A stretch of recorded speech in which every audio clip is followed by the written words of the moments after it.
Hola, ¿qué tal? Bienvenidos a Psico Podcast, entre neuronas y risas. Estamos aquí, este grupo de entrañables amigas universitarias que estamos haciendo nuestros estudios de posgrado. Y bueno, hemos decidido tener este espacio para conversar sobre las cosas de las cuales estamos aprendiendo y conociendo. Vamos a presentarnos en primera instancia quiénes somos y qué hacemos. Así que le damos la entrada a este trío de bellezas. Preséntense. Hola, hola, ¿cómo están? Bueno, por acá les habla Bismar García, estudiante de audiología. Un placer estar en este compartir de pensamientos y conocimientos. Bárbara. Hola, buenas, Bárbara Escalona, estudiante de fonoaudiología. Y bueno, feliz de estar aquí para compartir un poco sobre nuestros conocimientos. Muy bien, Kareli. Hola, Kareli Egaña, estudiante de neurociencia. Muy complacida de estar en este podcast para compartir nuestros conocimientos. Bueno, y quien les habla, Claudia Jaimes. Yo soy estudiante de la carrera de educación.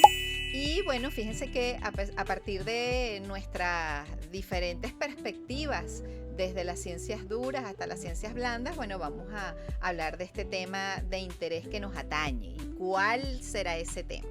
El día de hoy vamos a tener un invitado teórico especial que no es otro que Jean Piaget. Jean Piaget, que habla sobre su teoría del desarrollo cognitivo, pero creo que antes de iniciar es importante hacer un comentario. Vamos a ubicarnos en tiempo y en espacio. Piaget, por allá en 1920, propone formalmente esta teoría. Pero ¿qué sucede en ese momento? Las personas, en particular los niños, no eran considerados niños, eran considerados adultos pequeños. De hecho, una cosa, cuando yo aprendí esto, mi profe me lo explicó así. Ella nos decía, ¿recuerdan ustedes esas imágenes neoyorquinas donde hay fotos en blanco y negro, en sepia, de los niños que tienen boinas, que tienen, ¿cómo es que se llama esto? Las ligas aquí. Ay, no me acuerdo cómo se llaman estas ligas que agarraban los pantaloncitos de los niños. Los tirantes, camisas de botones, pantalones de vestir. O sea, sí, ellos eran considerados adultos pequeños. En ese momento no se tenía el cuidado que hoy sí tenemos.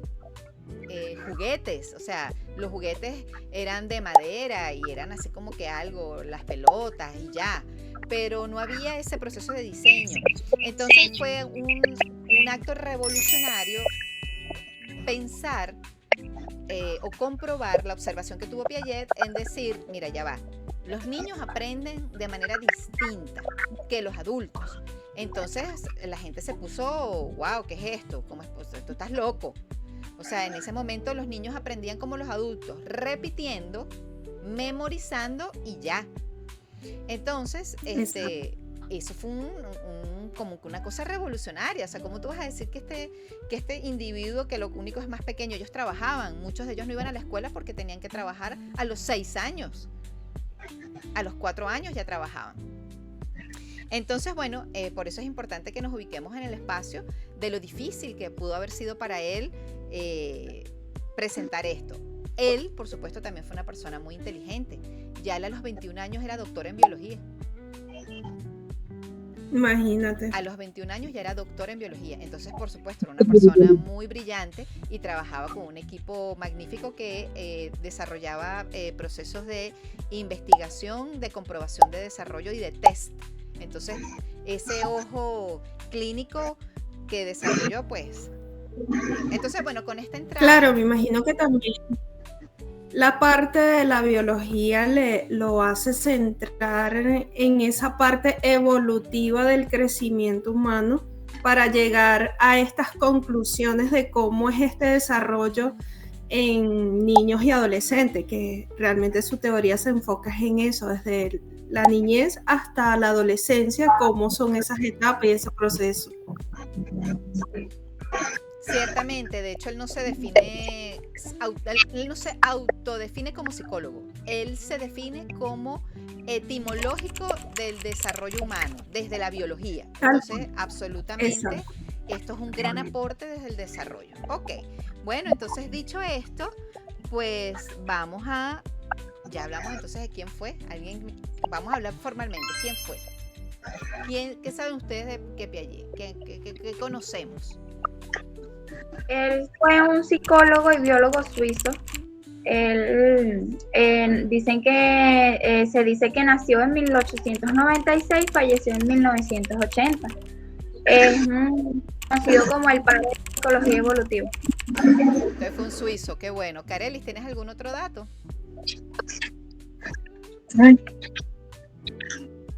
No, lo mismo. Coincide el conocimiento.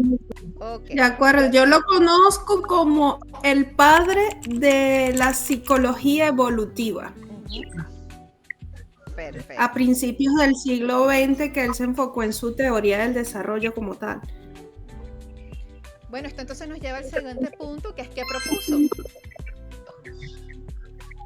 ¿Qué propuso Jean Piaget?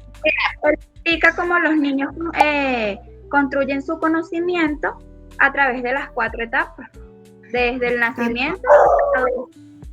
Efectivamente. Él destaca que el aprendizaje es un proceso activo, que los niños exploran y experimentan. Sí, él propuso las etapas del desarrollo cognitivo, dividiendo el desarrollo en etapas. Ok, ¿y en qué consiste entonces esa teoría? ¿Cuáles son esas etapas? La etapa sensorio-motor, preoperacional, operaciones concretas y operaciones formales. Ok, Sí. Bueno, como son muchos, vamos a subdividir entonces y vamos a hablar de las etapas, ¿les parece? Para poner orden. Vamos entonces a hablar de la primera etapa. Aunque no somos madres, hemos visto a familiares y a bebés, ¿verdad? A nuestro entorno. Entonces vamos a hablar primero de esta etapa de desarrollo sensoriomotriz que empieza desde los 0 años, es decir, desde el nacimiento, hasta los 2 años de edad. Correcto. Sí, una etapa bastante, digamos, importante, porque es la etapa donde el niño trabaja a través de los sentidos y la acción. O sea, descubre parte de su lenguaje, va explorando. Y va explorando con, digamos, sí, con todo su sentido, todo lo que es tacto, vista, audición, y quizás hasta tararear algunas palabras.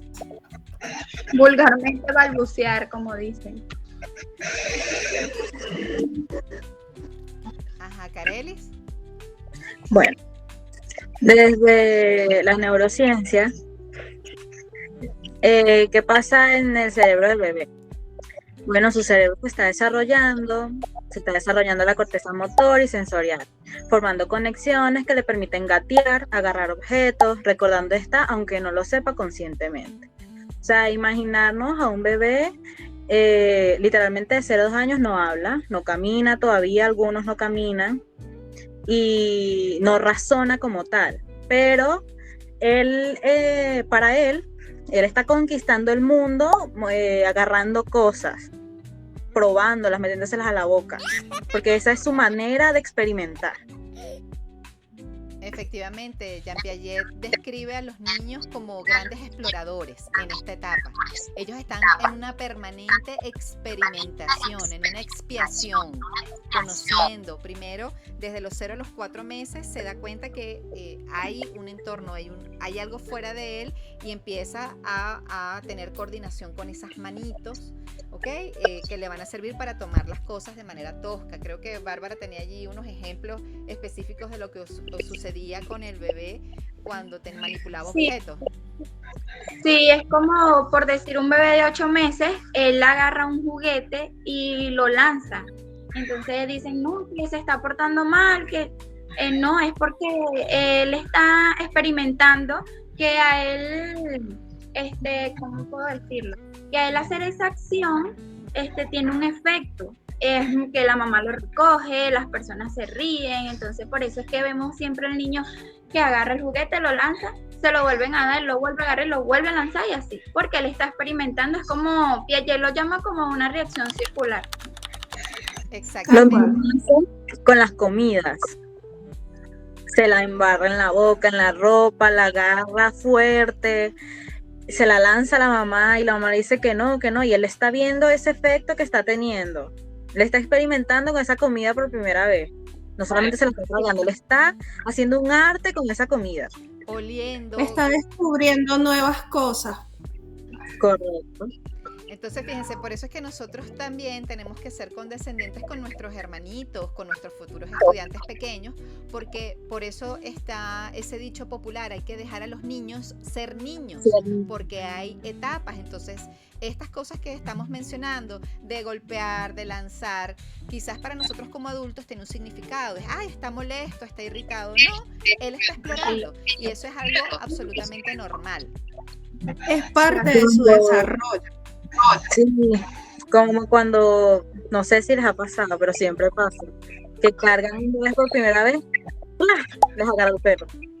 El cabello. O la cadena, los lentes también. Ay, Dios. O buscan en mujeres la mamá de la mamá, aunque no seas la mamá. Ellos tienen ese instinto de ir tocando, ir oliendo, y ya saben que ese es un lugar donde ellos se sienten felices y también ellos buscan. Eso son situaciones esperadas para estos niños pequeñitos. Entonces es importante que las mamás que tienen niños, especialmente las mamás jóvenes, quizás las que no han planificado ser madres, que lamentablemente Venezuela tiene una de las incidencias más altas de embarazos infantiles, hay madres desde los 12 años de edad, entiendan estos procesos, y por eso estos espacios de conversación entre mujeres jóvenes son importantes para que la información llegue a las chicas que son madres primerizas y que entiendan el comportamiento de sus hijos y cómo deben actuar ellas ante ellos. Y también es un tema de culturizar, porque aún hay adultos, personas ya digamos, en una etapa madura, que no dejan que el niño tenga un desarrollo pleno. Todos se lo quieren como o esquivar o negar y no se dan cuenta que esto tiene un sentido, un porqué para, digamos, sí, el desarrollo de esta personita. Ese es el tema de la sobreprotección. O sea, es increíble. No hagan ruido porque el bebé se va a despertar. Tienes gripe, no vengas, no lo toques. No lo ¿Cómo puedes tocar desarrolla el los guante. anticuerpos? Y cómo desarrolla la audición, cómo sabemos si oye o no Exacto. oye. Dígame en audiología, ¿verdad, Bismarck? Que ahí te enseñan que cuando hay un ruido, el niño probablemente se exalta, se despierta. ¿Y qué indica eso? Tal cual, es así, o sea, de verdad es por eso digo que esta etapa de 0 a 2 años es muy precisa, digamos, en esta carrera de audiología, porque aquí podemos comprender su lenguaje, qué tanto está escuchando, cómo son las reacciones del niño, si está escuchando algo que le estás diciendo, si está guiándose por direcciones hacia donde fue generado el sonido. Entonces allí ya se puede ir descubriendo muchísimas cosas. Cómo está el sentido auditivo en este infante. Claro, porque tú puedes ahí determinar si tiene audición parcial o bilateral. O sea, primero si está oyendo. Si el nene se exalta, alégrese porque usted está comprobando que su hijo está oyendo. Nosotros en la carrera de educación, nuestros profesores nos explican que hay mamás que se dan cuenta que sus hijos son sordos a los 3 años de edad. Wow. Una madre no se da cuenta que tras un portazo, un ruido, el bebé no se despierta. Entonces, esas cosas que son tan simples son importantes que las madres desarrollen esa agudeza. Y, ok, por ejemplo, el papá se despertó, pero puede ser que tú le hables de un lado y el bebé no voltee. Y le hablas del otro y sí voltea. Entonces, fíjense, Bismarck nos comenta que eso puede ser pérdidas auditivas que pueden ser unilaterales o bilaterales. Entonces, eso es importante. Tal cual. Igual que aquí entra mucho en la parte de audiología, lo que es el sistema vestibular, que es el que nos permite equilibrio. Y también va de la mano agarrado con audición, ya que, bueno, esto se ubica en el oído interno de la persona. Y a esta edad también es importante, o sea, de 0 a 2 años, es importante porque cuando el niño comienza a gatear, está haciendo desarrollo de tacto, digamos, para buscar su equilibrio, su firmeza, para estabilizar sus movimientos, y todo esto en conjunto de la audición y el sistema vestibular. Entonces, cuando vemos alteraciones, vemos que un niño se ha tardado mucho en gatear, en el habla, en que no percibe o no reacciona a los sonidos, ya ahí podemos... Hay una alteración en el desarrollo. Tal cual. Ahí hay una alteración en el desarrollo que puede ser por diferentes causas, pero ya podemos ver una de ellas, que es la vestibular. Tal cual.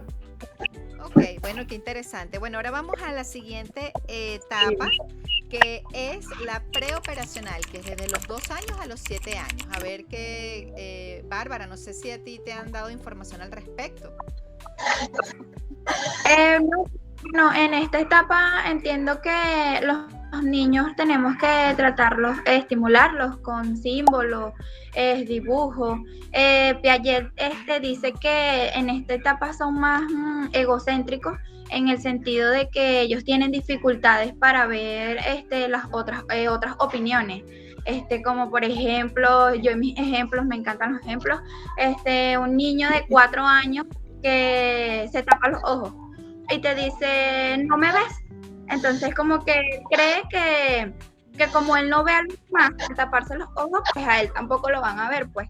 Entonces cuando viene la persona adulta y le dice, no, es que solamente no ves tú, él obviamente como lo dice Piaget, él es egocéntrico, él va a decir, no, es que si yo no veo, ustedes tampoco me tienen que ver. Exacto. Eso está genial. Es algo más hacia lo lógico. Ajá. Les dificulta un poco la parte lógica y son más imaginarios. Ajá, claro, por eso es que él dice que hay que tratarlos con dibujos y así. Igual que cuando te dicen que la nube te sigue, que si las nubes tienen vida, porque la nube te sigue. Sí. Claro. Ajá, y desde las neurociencias, ¿va? ¿Tú, Kareli? Claro. Aquí los niños empiezan a jugar a la casita, a imaginar mundos enteros, con bloques, con sábanas. Bueno, todo esto sucede gracias al crecimiento del lóbulo frontal y al despertar del lenguaje. Aunque aún no piensan lógicamente, ya entienden símbolos y palabras. Empiezan a planear cosas simples, es decir, yo solito. Exactamente. Ajá. Aquí es cuando, en esa, por ejemplo, yo me acuerdo cuando yo era chiquita, que yo pensaba que la luna me seguía. ¿Tienes ese recuerdo todavía presente de tu percepción? Cuando iba en el carro y yo decía, ¿por qué la luna nos sigue? Porque en el carro siempre se veía la luna atrás. Claro. O sea, son cosas. Eso es maravilloso. Fíjense que es tan importante, primero, para aterrizarlo, que los niños en esa etapa no pueden mentir y creen todo.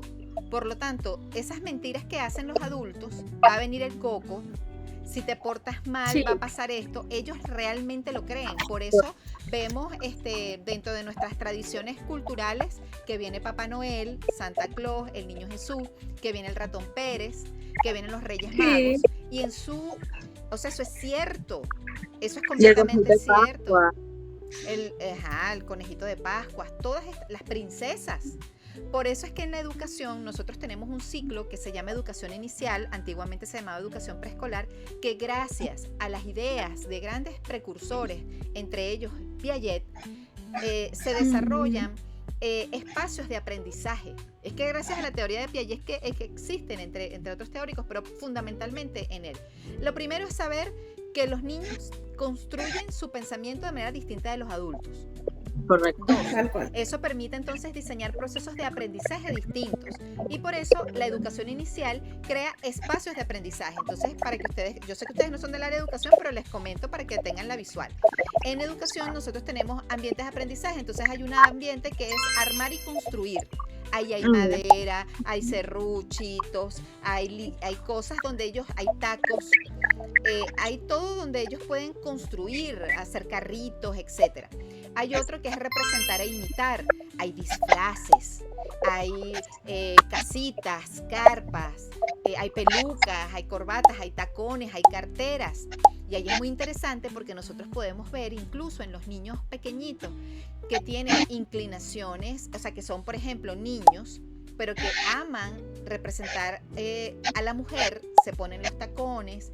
Entonces tú vas a ver, por ejemplo, los niños con frecuencia, si son niños, juegan a la mamá y al papá, pero ellos tienen roles masculinos. Yo te voy a buscar en el carro, o yo voy a ir a comprar, o yo voy a castigarlo, toman roles de juego masculinos. Pero cuando tú ves que este bebé masculino, que es niño, se pinta la boca, se pone los tacones, se pone la cartera y asume completos roles femeninos, ya tú ves cómo el cerebro, y no puedes cuestionar, tú no puedes intervenir, el niño está demostrando su proceso, entonces ya tú ves que el niño está teniendo estas tendencias naturales. Y por eso es que tú tienes que indagar, buscar acompañamiento del psicólogo para ver entonces cómo tú empiezas a trabajar esto con la familia, porque los padres masculinos los cercenan, los castigan, los condenan, y esto es algo que es espontáneo y natural. Claro. Por señalarles un ejemplo de la importancia de estos espacios de aprendizaje. Hay otro que es... Claro. Ajá, dígame. Yo considero también que esto tiene mucho que ver con el entorno del niño. Sí. O sea, cuando el niño está muy, digamos que es él y su mamá y la abuelita y una tía. O sea, él ve mucho esa parte femenina y él está en ese desarrollo, quizás aún no se define su sexualidad porque está muy pequeño, pero es parte de su desarrollo, porque es su entorno. Ya a medida de que las etapas van avanzando, él va viendo otras cosas. Igual pasa con las niñas que tienden a tomar esa actitud masculina también. Porque no tienen una figura paterna. O quizás el padre es muy presente. Exacto, también. Lo contrario. No tienen figuras paternas y tienen puras figuras paternas. Entonces eso también, digamos que a nivel psicológico influye mucho, claro, no soy psicóloga, pero lo veo desde esa perspectiva, en las actitudes de ese niño. También el niño, al estar rodeado de su mamá, su abuela, su tía, su prima, siempre el género femenino, él no es que se sienta mujer, sino que simplemente admira a su mamá y, concha, le quiere imitarla. Porque no, es su mamá. Él está jugando a ser su mamá, perfecto. A mi mamá. Este pensamiento, claro, si después el papá llega y ve que tiene los labios pintados, puede que lo regañe. Y eso ya le queda de por vida. Cónchale, me pinté los labios como mi mamá y eso está mal porque mi papá me pegó. Él no entiende por qué. Si yo estaba jugando a ser mi mamá. En vez de explicarlo, van directo a los golpes porque no, es gay. Exacto. Es un niño, no sabe qué es eso. Estás para educarlo, por eso hay que hablarle, explicarle, mira papi, los niños juegan con esto, y es decir, bueno, pero es complejo, por eso siempre es importante la participación de un experto en el área de la psicología que maneje estas cosas, pero... Tampoco está mal ir al psicólogo. Eso es absolutamente normal, todas las madres tienen que tener, de hecho en la psicología hay una rama específica que es la infantil. Claro, y si te pones a ver, empezamos a hablar de las teorías de Piaget o la teoría de Piaget, pero se involucran a veces también otras teorías como la de Freud. Trabajado, por ejemplo, Freud. Sí, porque ya estamos hablando quizás de inclinaciones sexuales, de otras cosas. Entonces, siempre todo en esta estructura tiene algo que ver, se conecta una cosa con otra para el desarrollo. Esto lo vimos también en la teoría, en un programa viejo que hicimos me cuesta mucho su nombre, pero él es un teórico que se llama Bronfenbrenner, que él habla del enfoque ecológico, donde hay diferentes microsistemas y momentos. Esto es súper apasionante, pero aterricemos porque ya tenemos que ir aterrizando con Piaget porque es nuestro invitado de hoy, así que bueno, continuamos ahora con las operaciones concretas, que es de 7 a 11 años. Bueno, aquí es todo lo contrario, creo que aparece el pensamiento lógico, porque aquí ya el niño comprende. No sé qué piensa por allí Bárbara, pero... Y ellos comienzan a practicar, comienzan a crear, pero con objetos específicos. Por eso es que se dice que es más lógico en este etapa. aquí hay un punto que me encanta, que es justamente, claro, en la educación lo vemos más a detalle. Él desarrolló unas consignas para hacer para comprobar que el niño está en ciertos estadios. Y una de las consignas es, por ejemplo, pon junto lo que va junto. No le puedes dar más detalle, sino que para evaluar clasificación, la manera en la que él clasifique va a determinar en qué estadio está. Entonces, por ejemplo, si el niño clasifica por color, por forma, por función, por muchos criterios, bueno, ya te va a indicar que él está en X o cual etapa. Pero, por ejemplo, hay otra que es de conservación de líquidos, que es un típico ejemplo que él tiene, por ejemplo, esta cantidad, este envase, por ejemplo. Aquí tengo este líquido, y si yo le agrego a este líquido, que es más grande, yo le pregunto al niño, ¿en dónde hay más agua? Y él me va a decir que aquí, si es un niño que está en la etapa preoperacional. Pero cuando ya está en las de las operaciones concretas, él te va a decir, te va a mirar como que, o sea, ¿qué me estás preguntando? Es la misma cantidad, o sea, porque ya racionaliza. Ya él va a decir eso, te va a criticar, te va a decir, bueno, ¿y qué estupidez es esta? Pues, porque tú me preguntas esto. Mientras que en la etapa anterior infantil, él va a creer que hay más agua o que hay menos agua, y eso es develador. A mí me encanta esa parte. Correcto. Aquí los niños empiezan a entender que 5 más 5 es 10, 2 más 2 es 4, y no importa si hablas de caramelos, canicas, dulces, eso siempre va a ser así. ¿Por qué? Porque tus redes cerebrales se están conectando de forma más eficiente y empieza el razonamiento lógico, como ya mencionado anteriormente, y también empieza la empatía y la comprensión de normas. Uh-huh. Ya son niños grandes. Exacto. Sí, Piaget lo ve como que ellos trabajan con la lógica, pero solo con objetos específicos, porque, por ejemplo, un niño de 9 años se coloca a ordenar palos de mayor a menor, y entonces si tú le sueltas la pregunta de ¿qué pasaría si lo ordenas al revés? Entonces como que aún le costará imaginarlo, tiene que hacerlo otra vez en físico para poder, por decir, responderte, pues, porque aún en la imaginación no lo hace. Pues lo dice Piaget en su teoría. Excelente. Bueno, hemos llegado entonces a las operaciones formales, que es desde los 12 años hasta la adultez. ¿Qué sucede entonces neurológicamente en ese cerebro? ¿Qué pasa con nuestras áreas, con nuestra corteza cerebral, para decir que ya estamos en el periodo de operaciones concretas? Ok. El córtex prefrontal está como una obra en construcción, pero ya empieza a tomar decisiones complejas, imaginar futuro y formular hipótesis. En esta parte de adolescencia, nosotros ya empezamos a amar el amor adolescente, ¿cómo olvidarlo? Empezamos a pensar política, porque vemos nuestro alrededor. Estamos viendo, cónchale, este presidente, y también porque la gente se lo enseña a los niños, cónchale, ¿qué es? ¿Qué no sé qué? Y filosofía, porque nosotros... Entonces uno empieza a pensar qué va a ser más de grande, y también a eso se lo pregunta mucho a los niños. Ay, ¿qué quieres ser de grande? Ya a los 12 años. Y a partir de los 12 años tú ya empiezas en serio a pensar, ¿qué voy a ser de grande? Sí, es lo que Piaget llama pensamiento hipótico deductivo, sí. Hipotético deductivo, donde ya el tiempo es un elemento determinante. Ya puedo pensar en el futuro. De pequeño el futuro no existe, porque el mundo gira en torno a mí, mi realidad es aquí y ahora, y yo soy el rey del mundo. Por eso no presto crayones, y por eso le meto mordiscos a todo el mundo alrededor, porque esto es mío y punto. Sí. Ahorita es más yo y alrededor del mundo. ¿Qué va a pasar? ¿Qué es esto? ¿Por qué pasa esto? Esto también, cuando ves una película, te cuestionas por qué pasa eso en la película. ¿Por qué está pasando eso con el protagonista o la protagonista? ¿Por qué hizo eso o no hizo esto? O sea, uno empieza a pensar también en que yo no haría eso si fuera el protagonista o la protagonista.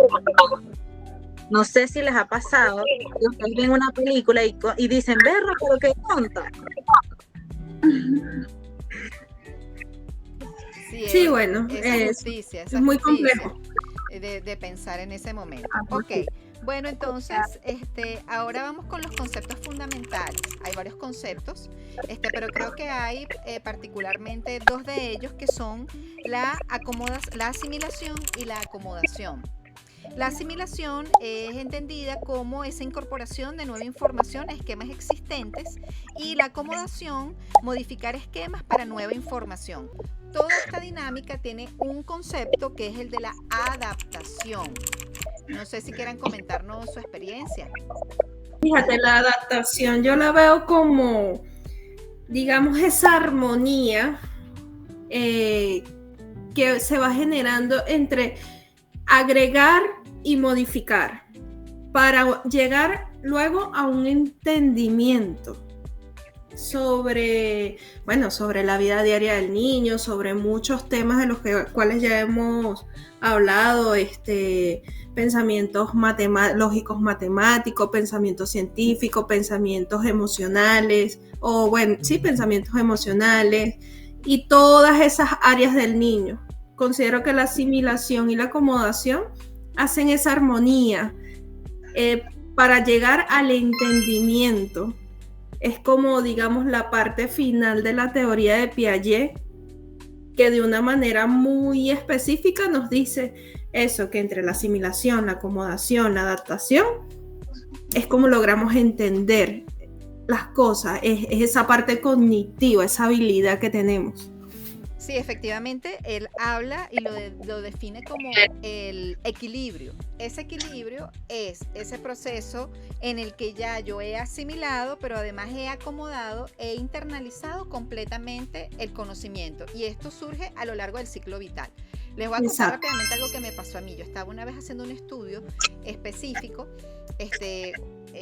y cuando logré entender algo muy profundo, me dirigí a la profesora y le dije, ay, profe, esto se parece a lo que menciona Jean Piaget sobre el equilibrio, porque toda mi vida yo he tenido un conocimiento, porque el estudio que estábamos haciendo era de valores humanos y de ética.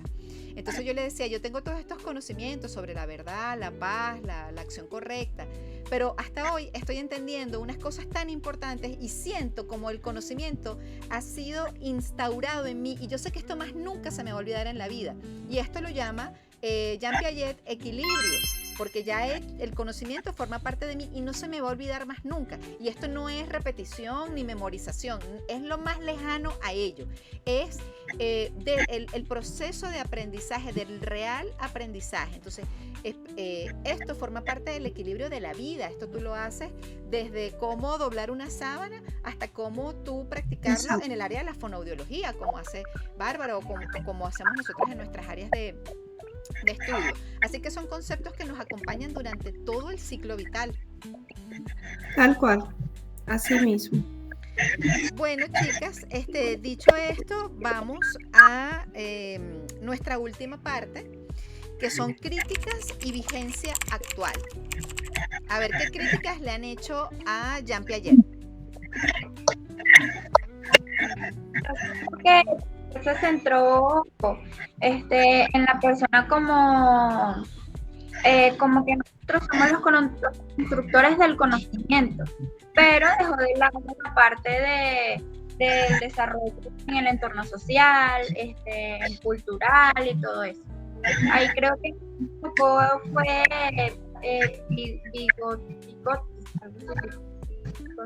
no lo sé pronunciar bien. Sí, Vygotsky. Ajá, él se centró más en cómo nosotros trabajamos el conocimiento y así, no como que en lo cultural, que ayuda bastante el entorno social, como lo estábamos hablando en las primeras etapas.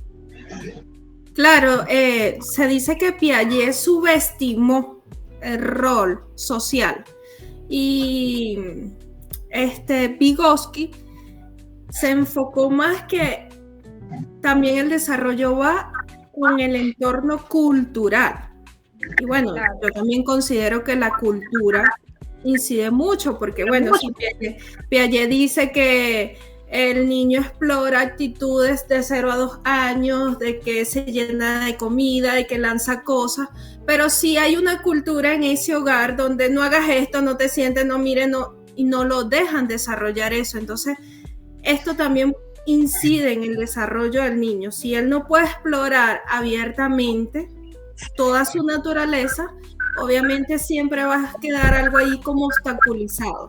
Entonces me imagino que hagamos un equilibrio entre lo que es la parte del entorno cultural y cognitivo, como lo ve Piaget. Sí, yo también lo veo así. El ambiente familiar es muy importante y es algo que como que no se ve en estas teorías. El ambiente del niño, y también hay muchos factores por los que puede que ese niño no logre estas etapas cognitivas justamente a esas edades. Puede que el que estén tan específicas las edades sea un tema a debatir, porque tú dirás, es que yo aprendí a gatear a los 3. O sea, son cosas que pasan. Y sí, un tema de generalización. Aquí el generalizó y no sé qué, entonces puede que eso sea una crítica constante.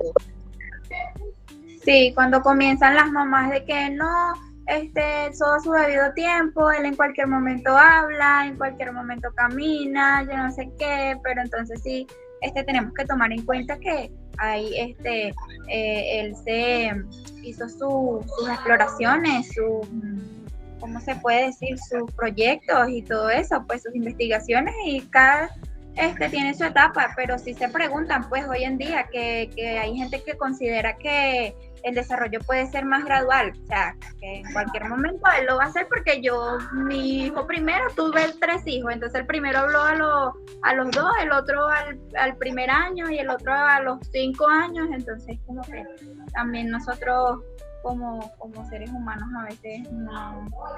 Bueno, fíjate, Piaget lo ve de 0 a 2 años. Pero si te pones a ver, a veces hay cosas que durante el desarrollo embrionario inciden. Hay que ver también cómo fue ese embarazo de la mamá. Porque de acuerdo a eso es donde vemos niños quizás con habilidades más rápidas,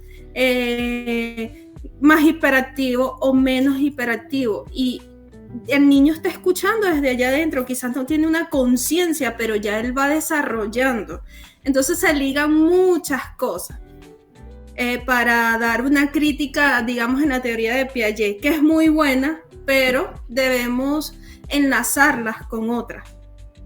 Sí, es que las teorías del desarrollo son tan apasionantes que hay una relación transversal, ese es el nombre, hay una relación transversal en cada una de ellas. Y justamente esto, dentro de las observaciones que le hacen a él, bueno, en primera instancia que no habló específicamente del desarrollo del lenguaje, pero me parece realmente esta observación un poco, no sé, como fuera de lugar, porque el poder haber descrito desde la biología las etapas de maduración, que ya Carelis nos ha explicado desde la neurociencia, qué sucede con el cerebro frontal, qué pasa con las estructuras biológicas, o sea, el hecho de que yo no hable de todos los elementos del área motora, del área emocional, no menosprecian un gran aporte de las estructuras de cómo yo desarrollo el pensamiento. Esto es un poco abogando por la importancia y el valor de Piaget. Es que sin Piaget no existiera McDonald's, porque la comida infantil fue un gran éxito. A propósito de la observación de una mamá peruana que dijo, no, vale, yo que era propietaria de un McDonald's en Perú, dijo, no, a mis hijos les gusta algo así especial, y inventó la cajita feliz. Fue tan exitoso que McDonald's tomó esta idea y es ahora su punta de lanza, todo lo infantil, por eso los colores, por eso los payasos tienen esos colores primarios, rojo, amarillo, azul, que llaman la atención, o sea, el diseño de los juguetes, grandes empresas como Chrysler, todo lo que son los diseños infantiles, lo debemos a él. Entonces es muy importante reconocer su importancia en nuestra cotidianidad, incluso en los alimentos. O sea, esta diferencia entre adultos y niños no existía antes. Todos éramos adultos. Ok. Sí. Otro de los algo aspectos... que es loco. Pensar que un niño puede ser adulto es algo En este momento es descabellado. y hoy en día es muy común yo soy adulto, yo entiendo más, pero es un niño. Y hay personas que lo piensan así. Tú a veces vienes, por decir, en tu vida no cotidiana normal, vienes, no sé, de la universidad y escuchas personas hasta hablando así como un niño, como que sí, bueno, él me entiende como una persona adulta, algo así. Sí. O si no, lo vemos también que se ven muchos hogares venezolanos a veces, niños cuidando niños. Sí. ¿Sabes? Niños asumiendo Hermanos mayores cuidando a responsabilidad los chiquitos. de adultos. O sea, totalmente descabellado mi perspectiva. Con lo que Porque está no es pasando, su responsabilidad. Ese niño ya está, digamos, dañando parte de su etapa por hacer cuestiones que le toca al adulto. es que Pasa ya mucho eso con hermanos, primos, que tú eres mayor por 2 años. O sea, por favor. Y te Digo ponen que a ya cuidar a otro niño. No, seas así. Sí. yo digo que esto de una niña, tener un hijo de 13, 14 años, ya eso es, o sea, un niño cuidando a otro niño. Es así. Literalmente. Correcto. Son O sea, es dos algo niños. insólito. O sea, es algo. Por eso es antinatural, ¿no? Empezando que, por ejemplo, una niña que da luz a los 2 años de edad, orgánicamente su cuerpo no está preparado para ello y psicológicamente tampoco, porque sus estructuras, como nos aporta la neurociencia, el corte prefrontal está en construcción. No podemos exigirle al cuerpo algo que no es. Claro, por eso es tan importante la parte de educación y cultura, porque esto solo pasa por falta de cultura, de educación, De prevención. de guiar, de prevención. Justo Entonces, lo por que eso, lo que dijiste, Claudia, lo iba a mencionar. También es lo que dijo Ismar. Hay familias que no le hablan a sus hijas, más que todo hijos, sobre las prevenciones sexuales, sobre las relaciones sexuales y todo lo que tiene que ver con la sexualidad. Porque ay, es mi niña, ella jamás. Y si no sabe y está con un chico que sí sabe y le miente, ella se lo va a creer. Claro. Y incluso la menstruación le puede llegar a una niña incluso a los 10 años. A mí, sí, desde a partir de los en la 9 escuela. años. O sea, y saber de esos temas es muy importante.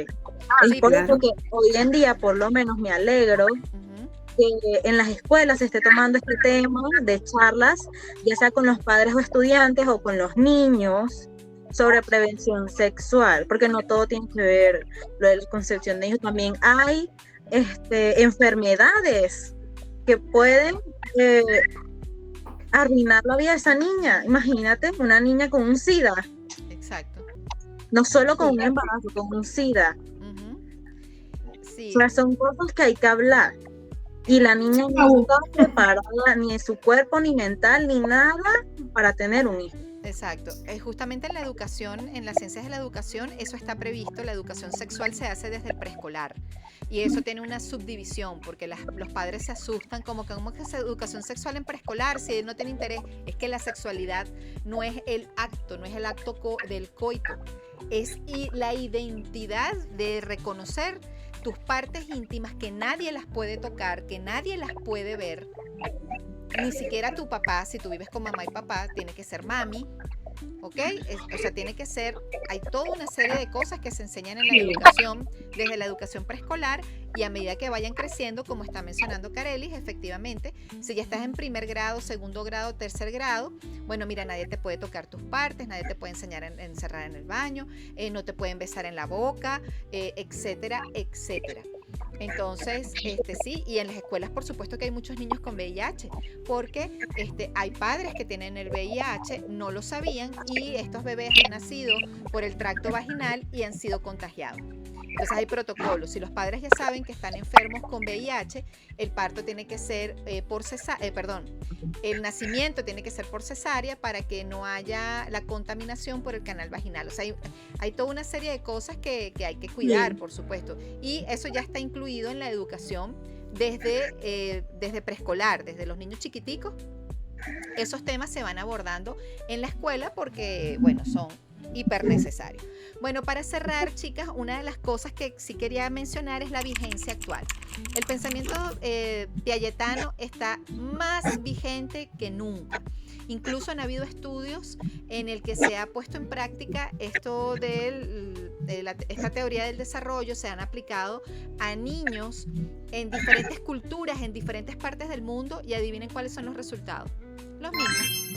Biológicamente el cuerpo tiende a tener esos estadios, por supuesto que pueden variar entre una edad y otra, y hay una pequeña variante cultural, pero realmente la teoría está vigente. Ahora bien, en este momento histórico es importante hacer un análisis. Justamente esta semana los creadores de la inteligencia artificial dijeron que estamos en un punto de no retorno. ¿Qué significa esto? Que ya no podemos hacer y destruir la inteligencia artificial y pensar que podemos retroceder a 5 años atrás. No es posible, ya no es posible. Ya las propias inteligencias artificiales pueden crear inteligencia artificial. Ellos dicen que en los próximos 10 años vamos a tener el desarrollo exponencial más importante que ha tenido la humanidad. Sí, nosotros podemos decir que en los últimos 100 años es que la humanidad ha tenido un desarrollo gigantesco con la creación de los automóviles, con la construcción de las viviendas, las ciudades, el acceso al agua, a la comida, a la higiene, a los baños. Nada de esto existía hace 150 años tal y como lo conocemos ahora. Entonces, la sociedad y la humanidad ha crecido en estos últimos 100 años. Pero los creadores de la IA dicen que ahora en estos 10 años es donde más vamos a desarrollarnos. Entonces, ¿qué sucede? El hecho de que estemos ahorita nosotros estimulados por pantallas que están teniendo cambios estructurales en el desarrollo cognitivo, que esto, como dice la historiadora, la hermana de Valentina Quintero, esto no es cuento, es historia, esto tampoco es cuento, esto es neurociencia. Nuestros cerebros se están acomodando. Hay un proceso de allí de aprendizaje, de construcción, y que muy probablemente, quizás en 20 años, hayan diferencias sustanciales en la teoría piagetana, justamente por la interacción con la inteligencia artificial y las pantallas, porque justamente nuestro ADN, nuestra información genética tiene cambios, así que desde la concepción, desde los periodos de gestación, van a haber cambios, vamos a estar más adelantados, vamos a cambiar. Y estos cambios pueden ser, por supuesto, positivos o negativos. Así que estos creadores de la inteligencia artificial dicen, bueno, es momento de que las ciencias empiecen a cuestionarse cosas, porque quizás en la medicina, cosas que nos podían llevar años, ahora nos van a llevar días. Los avances de la tecnología que nos podían demorar 20 años, ahora nos pueden demorar semanas. Entonces, estos próximos 10 años, el planeta va a evolucionar de una gran medida, pero el futuro da miedo. ¿Cómo vamos a pensar que en los próximos 50 años será la humanidad? Por supuesto, indiscutiblemente va a ser distinta que en este momento. Hoy estamos haciendo un podcast y después nos vamos a reunir a reír. ¿Se acuerdan lo que era un podcast? O sea, todo va a cambiar. Todo va a cambiar. Sí, todo evoluciona. Todo evoluciona. Entonces, yo sí creo que en este momento la vigencia de Piaget es indiscutible, pero no sabemos si en el futuro estas etapas van a modificarse en cuanto a nuestras estructuras neurológicas, en cuanto a cambios biológicos como tal. Bueno, no sé si quieren comentar algo o damos por cerrado nuestra participación. Creo que todo quedó muy bien, de verdad. Bueno, entonces nada, invitamos a nuestros compañeros, que nuestra población por lo general es universitaria, a acompañarnos en nuestro próximo capítulo de Psicopodcast, Entre Neuronas y Risas. Bueno, viendo cómo aprendemos, cómo pensamos, cómo nos relacionamos, y bueno, estaremos entonces atentos a nuevos programas para hablar de nuevos precursores sobre estos temas. Un gusto que nos hayan acompañado y nos vemos entonces hasta la próxima. ¡Chao! Chao.